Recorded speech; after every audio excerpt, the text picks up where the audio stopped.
Chaque été, les méduses reviennent sur la plage. Mais n'ayez crainte, pas de piqûres en vue. Je parle bien sûr des célèbres sandales en plastique qui chaussent autant les petits que les grands. Vous écoutez C'est pas nouveau, le podcast du particulier qui retrace l'histoire d'un produit iconique de notre quotidien. Bien qu'elle soit la reine des bords de mer depuis des générations, c'est en Auvergne, loin du littoral, que la fameuse sandale voit le jour. Jean Dauphin, un coutelier du Puy-de-Dôme, la met au point en 1946 dans son village, les Sarex. Son idée, fabriquer en un seul bloc une sandale en PVC moulée par injection.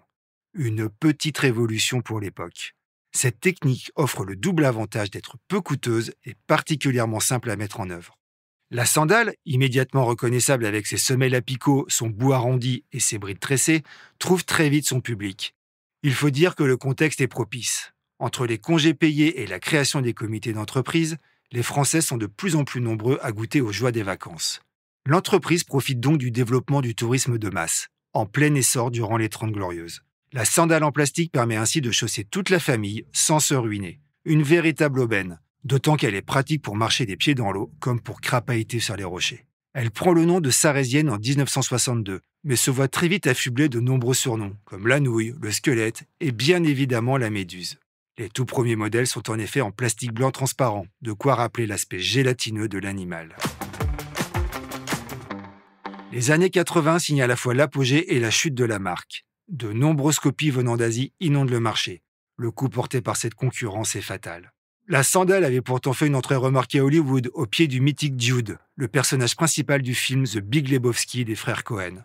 Mais rien n'y fait. La société dépose le bilan dans les années 2000, d'autant qu'elle refuse de délocaliser sa production pour faire baisser ses coûts.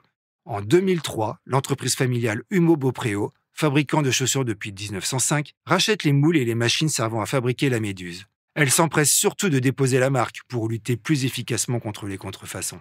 La chaussure est relancée en 2010 avec un nouveau positionnement, plus axé sur la mode urbaine. Une trajectoire d'ailleurs suivie par de nombreuses marques comme Kawaii, Moncler ou encore Fusalp. Le nom original de Sarésienne est abandonné. Elle s'appelle désormais Sun.